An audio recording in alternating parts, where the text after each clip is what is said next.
Hello बच्चों, welcome back to my channel at active Ranjana. आज हम पढ़ेंगे फिफ्थ स्टैंडर्ड का ईवीएस का first chapter, that is our earth and our solar system. हम अपने पृथ्वी के बारे में और अपने सोलर सिस्टम के बारे में इस लेसन में पढ़ेंगे। When we look up from an open ground we see the sky in a clear night sky we can see many stars. They are very far away from the earth. हम क्या करते हैं, when जब हम देखते हैं यानी open ground में खड़े होके स्काई को देखते हैं तो हमें क्या दिखता है, क्लियर नाइट, यानी एकदम जैसे क्लियर नाइट जिसमें आसमान में तारे सब कुछ क्लियर दिखे, बदली वाला मौसम ना हो, that is called a clear night. जब हम देखते हैं तो हमें बहुत सारे तारे दिखते हैं जो कि हमारी पृथ्वी से काफ़ी दूर होती हैं। Some stars are prominent while some are tiny and faint. कुछ स्टार्स तो बहुत ही चमचमाता हुआ दिखता है, कुछ स्टार्स बहुत छोटे दिखते हैं और कुछ स्टार्स तो इतने फेंट मीन्स बहुत ही लाइट इन कलर, जो बहुत ही फेंट जिसमें ऐसा लगता कोई लाइट नहीं है, प्रकाश नहीं है, ऐसे स्टार्स हमें दिखते हैं। If we look at them carefully we find that many of them twinkle but some do not. अगर हम उन तारों को बहुत केयरफुली देखें तो हमें क्या दिखता है कि कुछ तारे क्या है, ट्विंकलिंग यानी चमकता हुआ। ट्विंकल जैसे बोलते हैं ना, ट्विंकल ट्विंकल लिटिल स्टार, एक पोएम थी अपने को बच्चों पहले। तो ट्विंकल मीन्स जो चमचमाता है वो तारे। कुछ तारे तो चमचमाते हैं पर कुछ तारे बिल्कुल चमक नहीं रहती, ना वो ट्विंकलिंग करती हैं। The sun and the moon are comparatively close to the earth. जैसे सन और मून ये इनके कंपैरेटिवली में अपने अर्थ के बहुत क्लोज हैं। We can see their round shape clearly. इसीलिए हमें सन और मून, सूरज और मून यानी चंद्रमा, जो हमें बिल्कुल राउंड शेप में क्लियरली हम पृथ्वी से देख सकते हैं। The sun, the moon, the stars, the planet etcetera are all known as heavenly bodies. Heavenly bodies क्या क्या हैं बच्चों?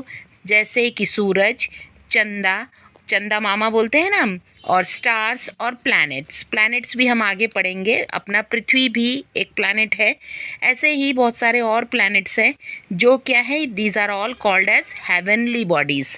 इनको हेवनली बॉडीज़ कहा जाता है। Observe the sky on 2 clear nights keeping a gap of about a week between them. आप 2 हफ्ते का गैप रख के आप क्लियर नाइट में एक बार स्काई को ऑब्जर्व करिए। जैसे अगर मान लीजिए आज संडे है, आप संडे को देख रहे हो तो नेक्स्ट संडे भी आप स्काई को देखिए। आप देखिए कि उसमें क्या डिफरेंसेस नज़र आता है, आप नोट डाउन करिए। Base your observation on the following points. कैसे ऑब्जर्व करेंगे, ये कुछ फॉलोइंग पॉइंट्स है जिसके बेस पर आप देख सकते हो कि डिफरेंसेस क्या आ रहे हैं। जैसे the brightness of the heavenly bodies. Brightness देखिए, हेवनली बॉडीज़ मीन्स सन का ब्राइटनेस देखिए, मून का ब्राइटनेस देखिए, स्टार्स का देखिए और प्लैनेट्स का देखिए। इससे आपको पता चले, जैसे संडे में मान लीजिए आपको मून बहुत उजाला एकदम बड़ा मून दिख रहा है और नेक्स्ट संडे जब आप देख रहे हो तो मून क्या हुआ, गोल ना होते हुए थोड़ा छोटा कटा हुआ दिख सकता है। कुछ स्टार्स आपको उजाला एकदम ट्विंकलिंग करते दिख सकता है, कुछ नहीं दिख सकता। ऐसे दोनों हफ्ते के डिफरेंसेस अलग अलग होंगे। वेदर दे ट्विंकल, क्या वो चमक रहे हैं। देयर कलर एंड साइज, उनका कलर कौन से, अगर चमक भी रहा है तो कौन सा कलर का दिख रहा है, उनकी साइज कैसी है। चेंज इन देयर पोजिशंस, क्या उन्होंने अपना पोजिशन चेंज किया। मान लीजिए आपने वहाँ से देखा क्लियर स्काई को नीचे से, ग्राउंड से, तो आपको स्टार्स कहीं और दिखेंगे, कुछ स्टार्स अलग दिख सकते हैं। पहले संडे देखा कुछ अलग दिखे, दूसरे संडे आपको कुछ अलग दिख सकता है। ये सारे जो डिफरेंसेस है, ऑब्जर्वेशंस आपको करना है। On both nights draw a picture of illuminated portion of the moon and note how it change from day to day। तो आपको क्या करना है, पिक्चर भी ड्रॉ करने हैं मून का। आप जैसे संडे को मून देखा तो कैसा नज़र आया, फिर आप मंडे को देखिए, फिर आप ऐसे ही Tuesday, Wednesday, Thursday, Friday, Saturday, again Sunday. तो ये पूरे 7 दिन में आपको मून कैसे कैसे मून का साइज में चेंजेस आई, ये आपको ड्रॉ करना है। स्टार, फिर अब हम पढ़ेंगे star. Star is a heavenly body. The heavenly bodies that twinkle are called star. Star have their own light. Star क्या है, एक हेवनली बॉडी है जो ट्विंकल है ने चमकता है, और स्टार का खुद का लाइट होता है। The sun is a star. Sun भी एक स्टार है। It is a closer to us than any other stars. जो दूसरे स्टार्स हैं उनसे बहुत उनसे वो जितने क्लोज अपने अर्थ के नहीं है, ये सन अर्थ के उतना क्लोज है। Hence it appears big and brilliant.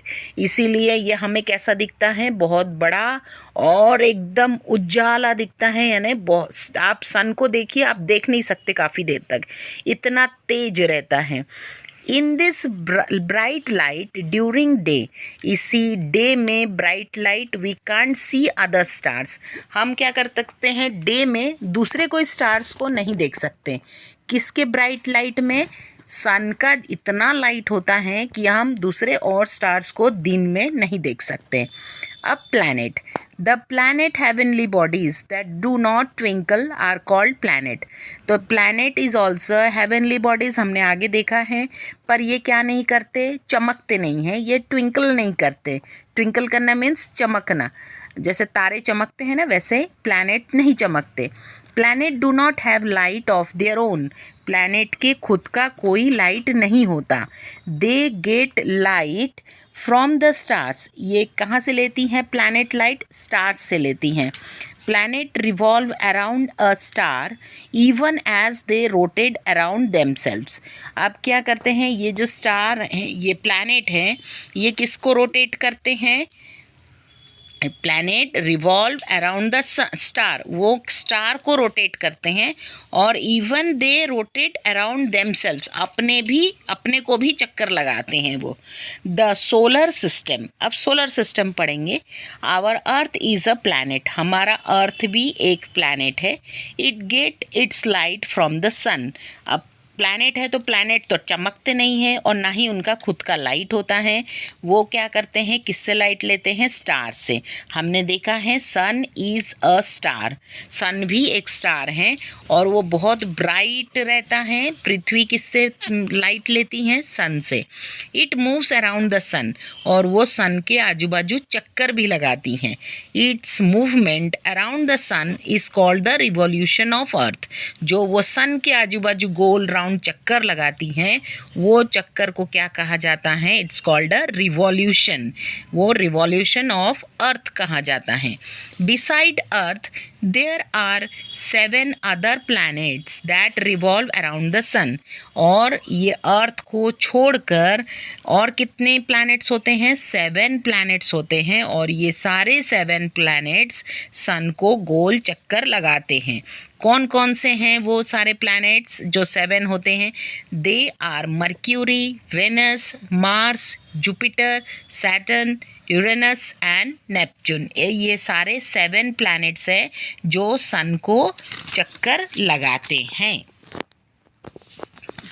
अब हम देखेंगे Every planet in a solar system revolves around the sun along a specific path.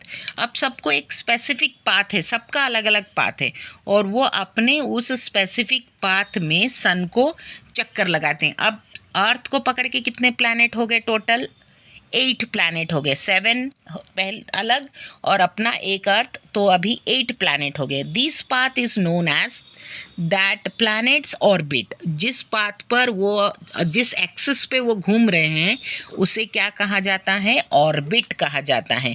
हर किसी का अपना एक ऑर्बिट होता है, अपना एक रास्ता होता है, वो किसी दूसरे के रास्ते पे नहीं जाते। जैसे मान लीजिए अर्थ मर्क्यूरी के रास्ते पे नहीं जाएगा, मर्क्यूरी वेनस के रास्ते पे नहीं जाएगी, ना नेपच्यून के जाएंगी, किसी के रास्ते पे नहीं जाएंगी, वो सिर्फ अपने ही रास्ते में घूमती रहेगी। और वो जो पाथ है, जो रास्ता है, उसे कहा जाता है प्लैनेट्स का orbit. The sun which is a star and the planets that revolve around it are together called a solar system। सन तो स्टार है ही, और सन के आजू बाजू जो चक्कर लगा रहे हैं सारे प्लैनेट्स, इसको कहाँ, सब मिलके एक साथ चक्कर लगाते हैं, इस सिस्टम को क्या कहा जाता है? Solar system। Besides the planets, the solar system also includes various other heavenly bodies। अब हमने तो सिर्फ 7 प्लैनेट्स का देखा और अर्थ, इनको छोड़ के जो ये चक्कर लगाते हैं और भी दूसरे हेवनली बॉडीज होते हैं। Other heavenly bodies in the solar system, solar system में अपने ये 8 प्लैनेट्स के अलावा भी बहुत सारे हेवनली बॉडीज़ हैं जिसके बारे में हम और आगे पढ़ेंगे। Satellite, some heavenly bodies revolve around planets, these are called satellites. ऐसे बहुत सारे प्लैनेट्स बॉडीज़ है, हेवनली बॉडीज़ जो रोटेट होते, रिवॉल्व होती रहती हैं, तो वो क्या है? उसे कहते हैं satellite. Satellite to get their light from the sun, और सैटेलाइट भी कहाँ से अपना लाइट लेती हैं? सन से। We see the moon at night, हमें चंद्रमा रात को दिखते हैं। It revolves around the earth, moon क्या करती हैं? अर्थ को रोटेट करते रहती हैं। Hence it is called a satellite of the earth, इसीलिए मून को कहा जाता है अर्थ का satellite. Most of the planets in the solar system have satellites, ऐसे बहुत सारे प्लैनेट्स हैं जिसके खुद के, सोलर सिस्टम में बहुत सारे प्लैनेट्स हैं जिसके खुद के सैटेलाइट्स हैं। The planets revolve around the sun along with their satellites. अब क्या है? प्लैनेट खुद तो चक्कर लगाती है और उनके जो सैटेलाइट्स है वो भी सन को चक्कर लगाते हैं। ड्वार्फ प्लैनेट्स, ड्वार्फ प्लैनेट्स क्या होते हैं? There are some smaller heavenly bodies that revolve around the sun. अभी प्लैनेट्स देखा हमने, अभी कुछ और छोटे छोटे हेवनली बॉडीज़ होते हैं जो क्या करते हैं? वो किसके चक्कर लगाते हैं? वो भी सन के चक्कर लगाते हैं। They are called dwarf planets, और उन प्लैनेट्स को कहा जाता है ड्वार्फ प्लैनेट्स, क्योंकि वो छोटे छोटे होते हैं और वो भी सन के चक्कर लगाते हैं। Of course the most well known is Pluto. अब ये ड्वार्फ प्लैनेट्स में जो सबसे ज़्यादा चर्चित प्लैनेट है वो है Pluto. Dwarf planets revolve independently around the sun, और जो ये ड्वार्फ प्लैनेट है ये खुद यानी इंडिपेंडेंटली अकेले खुद चक्कर लगाता है, इसके साथ कोई दूसरा प्लैनेट्स नहीं रहता है, ये खुद ही चक्कर लगाता है। They have an orbit of their own, उनका खुद का अपना एक पाथ रहता है, अपना खुद का ऑर्बिट होता है। अब एस्ट्रॉइड्स, एस्ट्रॉइड्स क्या होते हैं? Between the planets Mars and Jupiter there is a band of numerous small heavenly bodies.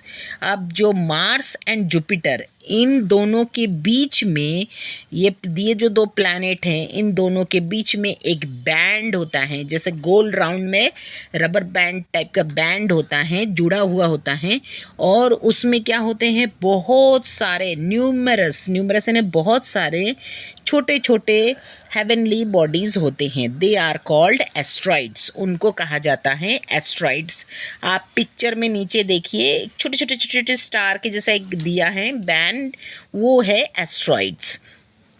Asteroids also revolve around the sun, ये एस्ट्रॉइड्स भी क्या करते हैं? सन को रिवॉल्व करते हैं। Compared to the sun, other heavenly bodies in the solar system are much smaller। और बाकी जैसे सन के साथ अगर कंपेयर करें, जो दूसरे हेवनली बॉडीज़ है सोलर सिस्टम में, वो बहुत ही छोटे होते हैं। The moon is closest to the earth, जो मून है वो अर्थ के बहुत नज़दीक है। That is why it appears to be a big, although it is actually very much smaller than the sun.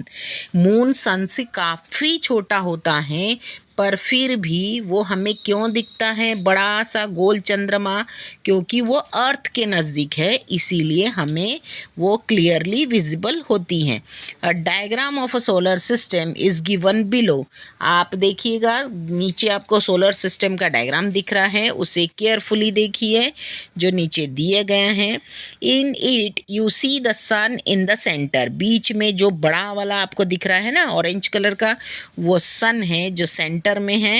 And the heavenly bodies that revolve around it and there orbits. अब आपको एक ऐसे गोल रेसे रेसे दिख रहे हैं जिसमें अलग अलग है, जैसे जुपिटर है, सैटर्न है, वेनस है. ये सारे प्लैनेट्स हैं जो आपको डायग्राम में दिख रहे हैं, जो सन को रिवॉल्व कर रहे हैं, सन के आजू बाजू चक्कर लगा रहे हैं. The planet, satellite, dwarf planets and asteroids are all part of the solar system. इसमें तो प्लैनेट्स तो चक्कर लगा ही रहे हैं, सैटेलाइट्स भी है इसके अंदर, और ड्वार्फ प्लैनेट्स भी हैं, और एस्ट्रॉइड्स भी हैं. ये सब भी सोलर सिस्टम के क्या है, एक पार्ट हैं. अब आप कुछ क्वेश्चन है, can you tell? Look at the pictures of the solar system, answer the following question. Which planet is nearest to the sun? Sun के सबसे नियरेस्ट कौन सा प्लैनेट है? At what position is the earth from the sun? Sun से earth का position कौन सा है? Which planet is placed between the earth and Mercury? Earth और मर्क्यूरी के बीच में कौन सा प्लैनेट है? Name the planets beyond the orbit of Mars in a serial order. Mars के बाद के जितने प्लैनेट्स हैं ऑर्बिट में, उनका सीरियल ऑर्डर में लिखिए. और which planets is farthest from the sun? ये सभी क्वेश्चन के आंसर एक सेपरेट वीडियो मैंने क्वेश्चन आंसर का बनाया है.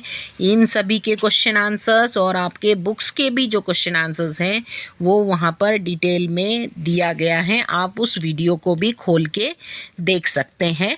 उसमें पूरे क्लियरली ये जो क्वेश्चंस मैंने पढ़े हैं 1 to 5, इसके आंसर्स भी दिए हैं. अगर आप मेरे चैनल पे नए हैं तो मेरे चैनल को सब्सक्राइब ज़रूर करिए, ताकि ये जो क्वेश्चन आंसर्स का वीडियो है ये मैं अपलोड करती हूँ तो इसकी नोटिफिकेशन आपको मिलती जाएगी सभी के. और चैनल ये वीडियो को लाइक एंड शेयर भी करते जाइएगा. अब हम पढ़ेंगे gravity. All heavenly bodies exert a force of attraction और अ पुल ऑन वन अनदर. अब ग्रेविटी, एक ग्रेविटेशनल फोर्स रहता है हेवनली बॉडीज़ में, जो क्या करते हैं, वो अपनी तरफ चीज़ों को खींचते हैं, और यानी खींचते हैं अपनी तरफ. जैसे अर्थ, हम जो है अर्थ में, हम एक ग्रेविटेशनल फोर्स से अर्थ के साथ अटैच्ड हैं. This force is called the force of gravity.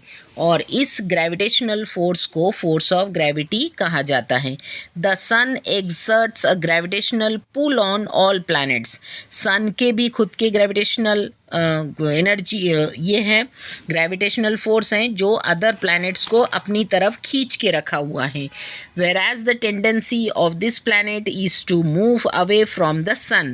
और बाकी whereas the tendency of the planets की क्या टेंडेंसी रहती है? It's to move away from the sun. वो सन से दूर जाना चाहती हैं. as a result of these two forces, ये दोनों फोर्स, एक तो सन अपनी तरफ खींच रहा है और जो प्लैनेट्स हैं वो सन से दूर जाना चाह रही हैं. ये जो दो फोर्सेस हैं, planets keeps revolving around the sun at a fixed distance in a fixed orbit. और इन्हीं दो अपोजिट फोर्सेस के कारण, जैसे सन की खुद की ग्रेविटेशनल फोर्स हैं और प्लैनेट्स की भी रहते हैं. प्लैनेट्स क्या करते हैं? सन से दूर जाने की कोशिश करता है और सन उसको अपनी तरफ खींचता है. ये दोनों जो फोर्सेस हैं, तो इसके कारण क्या होता है, वो जो प्लैनेट्स हैं वो अपने ऑर्बिट में एक फिक्स्ड डिस्टेंस में रोटेट करते रहते हैं. In some way satellites revolve around their planets. इसी सेम वे में सैटेलाइट भी प्लैनेट्स के अराउंड वो भी घूमते रहते हैं. In which direction do these things fall? अब जैसे leaves, flowers, fruits from a tree, leaves, flowers, fruit from a tree कहाँ गिरते हैं? सीधे जमीन पर गिरते हैं. Looks at some loose from a hillside. आप कुछ आप देखो जैसे hillside, rocks that loose, अगर कोई पहाड़ टूटता है तो वो कहाँ गिरेगा? हिल साइड का नीचे ही गिरता है. आसमान पे जाके गिरता है कि नहीं? क्योंकि ज़मीन से उसका ग्रेविटेशनल फोर्स रहता है, इसलिए वो ज़मीन पे ही आके गिरता है.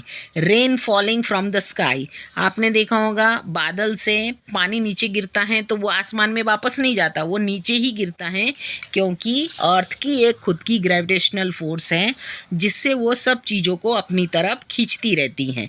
Due to the earth gravity all things on the earth remain on it. जो अर्थ में जो भी चीज़ें हैं वो अर्थ में ही रहती हैं, वो कहीं ब्रह्मांड में इधर उधर जाके नहीं गिरती. अगर ग्रेविटेशनल फोर्स नहीं होता अर्थ का तो हम कहाँ भटक गए रहते? पूरे ब्रह्मांड में कहीं पे भी हम गिर गए रहते. हमें कोई अपनी तरफ खींच के ही नहीं रखा होता तो हम कहीं पे भी उड़ते हुए कहीं पे भी स्पेस में भटकते रहते.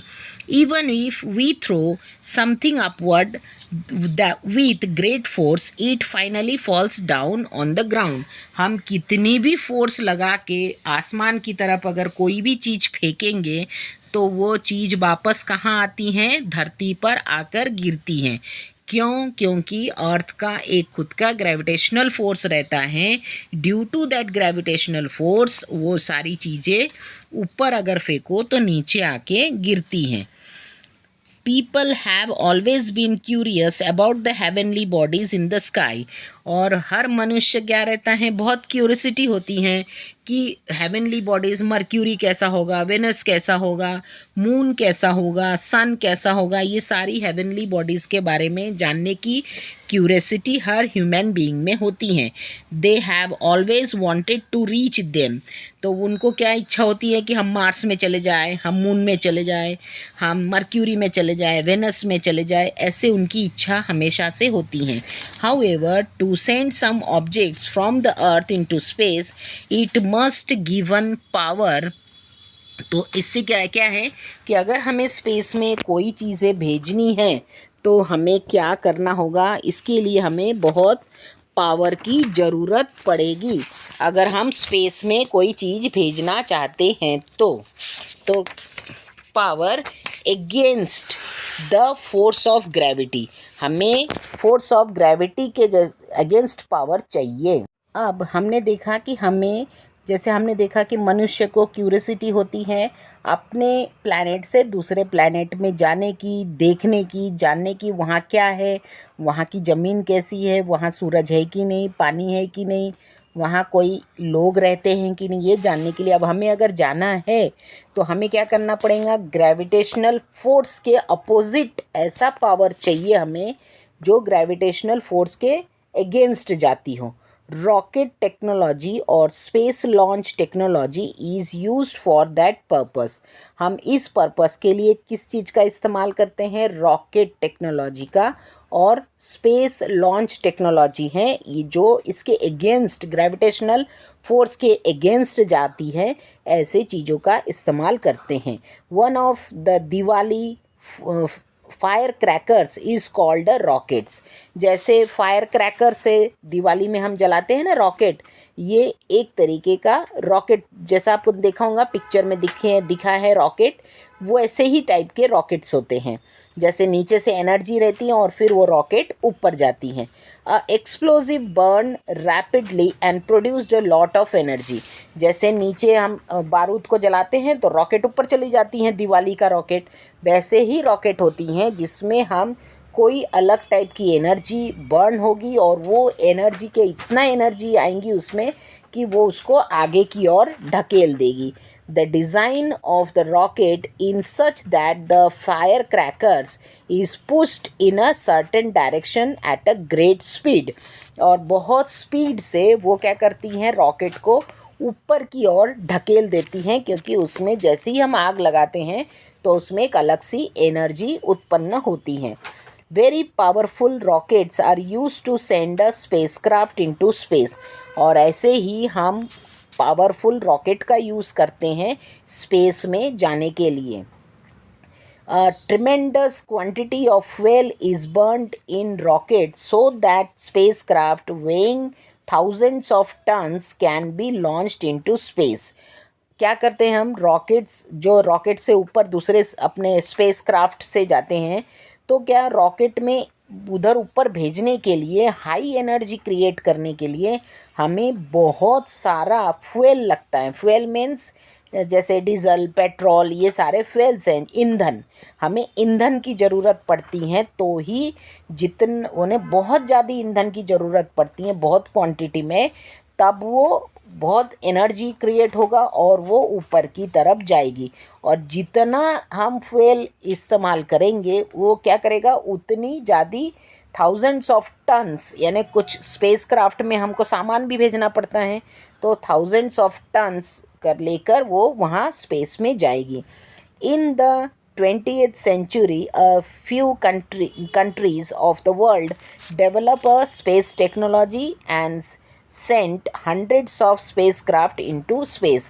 हम 20th century में ये फ्यू कंट्रीज़, यानी बहुत सारे कंट्रीज़ वालों ने क्या किया, स्पेस टेक्नोलॉजी का इन्वेंशन किया, डेवलप किया, और उसमें क्या भेजा उन्होंने, हंड्रेड्स ऑफ, यानी हंड्रेड्स ऑफ क्या भेजे हैं, स्पेस क्राफ्ट भेजे हैं स्पेस में. Our country is well known for the development of its space launch technology. और हमारी इंडिया भी जानी मानी है स्पेस क्राफ्ट टेक्नोलॉजी लॉन्च करने में. Some spacecraft remain in space, some are brought back to earth while some land or other planets और satellite. बहुत सारे स्पेसक्राफ्ट जो हमने ऊपर भेजे थे, कुछ वापस भी आए हैं, और कुछ स्पेस में भी है, और कुछ प्लैनेट्स में भी हैं, और कुछ सैटेलाइट्स में भी है. In some missions scientist also travel in the spacecraft. और कुछ कुछ मिशन में कुछ ऐसे में कुछ हमको जानकारी चाहिए किसी प्लैनेट्स के बारे में, उस समय साइंटिस्ट लोग क्या हैं, उन लोग भी इसी स्पेस क्राफ्ट में ट्रैवल करते हैं, और उन लोगों को कहा जाता है एस्ट्रोनॉट्स. जो साइंटिस्ट स्पेस क्राफ्ट में ऊपर जाते हैं प्लैनेट में, जब उनकी जानकारी लेने के लिए, उनको कहा जाता है, दे आर कॉल्ड एस्ट्रोनॉट्स. जैसे इंडियन एस्ट्रोनॉट्स कौन है, Rakesh Sharma become the first Indian astronaut to go into the space.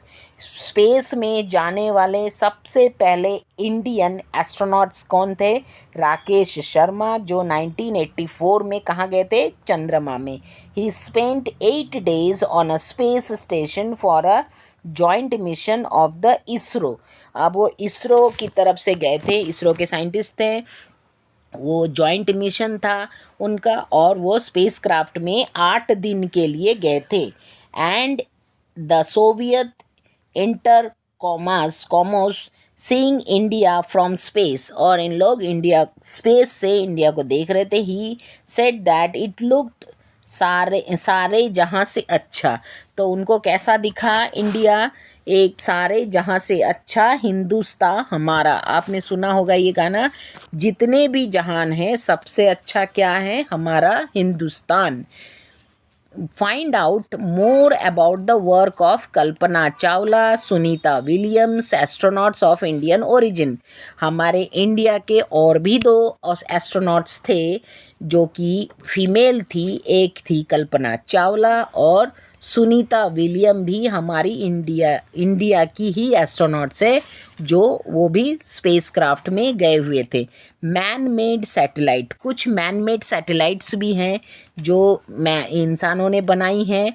ये क्या किस चीज़ में काम आती है man made satellites? Man made satellites provide useful information for agriculture. जो मैन मेड सैटेलाइट है वो हमारे एग्रीकल्चर के इंफॉर्मेशन देती हैं कि कब कौन सी फसल उगानी चाहिए, कब कैसी मौसम रहेगा, एनवायरनमेंट के बारे में हम जानकारी ले सकते हैं इसी सैटेलाइट से.